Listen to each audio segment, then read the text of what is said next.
ఈరోజు శ్రీకాళహస్తిలో ప్రచారానికి వెళ్ళినటువంటి వైఎస్ఆర్ కాంగ్రెస్ పార్టీ రాజ్యసభ సభ్యులు బీసీ సంఘం జాతీయ అధ్యక్షులు ఆర్ కృష్ణయ్య గారి మీద తెలుగుదేశం రౌడీ మోకలు దాడి చేయడం నిజంగా ఒక అమానుషమైనటువంటి సంఘటన.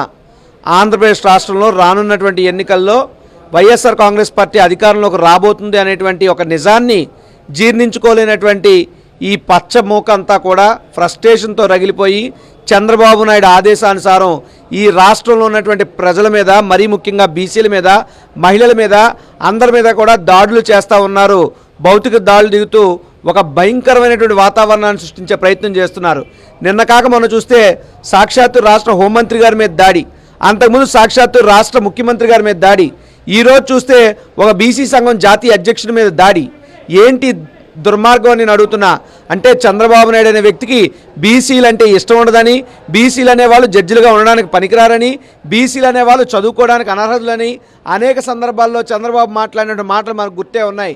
బీసీలు అనేటువంటి మత్స్యకారులను తోలు తీస్తాను, తాట తీస్తానని బెదిరించినటువంటి చంద్రబాబు నాయుడు కనీసం బీసీలు అయినటువంటి నాయి బ్రాహ్మణుల్ని కనీసం సచివాలయంలోకి అడుగుపెట్టే అర్హత కూడా మీ బీసీలకు లేదని మాట్లాడిన నారా చంద్రబాబు నాయుడు గారికి 2019లో బీసీలు అందరూ కూడా కుక్క కాటుకు చెప్పు దెబ్బ అన్న చందంగా తగిన బుద్ధి చెప్పినప్పటికీ ఈ రోజుకి ఇంకా సిగ్గు రాకుండా బీసీల మీద దాడి చేసి బీసీల మీద పడి ఏడవడమే పనిగా పెట్టుకుని బీసీలని నేరుగా ఎదుర్కోలేనటువంటి చంద్రబాబు నాయుడు తన రౌడీ మూకలను అడ్డం పెట్టుకుని ఈరోజు బీసీ సంఘం జాతీయ అధ్యక్షుడి మీద దాడి చేయడం అంటే, భౌతిక దాడి చేయడం అంటే అది రాష్ట్రంలో ఉన్నటువంటి బీసీలందరి మీద జరిగిన దాడిగా పరిగణిస్తున్నాం.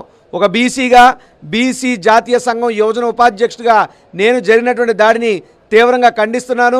బీసీల ఆత్మ గౌరవం మీద దెబ్బ కొట్టే ప్రయత్నం చేశాడు. ప్రతి ఒక్క బీసీ కూడా ఈ రాష్ట్రంలో చంద్రబాబు నాయుడు మీద తిరుగుబాటు చేయాలి. చంద్రబాబు నాయుడు మీద రాజకీయంగా ఓటు అనే ఆయుధంతో పగ తీర్చుకుని బీసీల సంరక్షణకి మనం పూనుకోవాలని చెప్తున్నాను.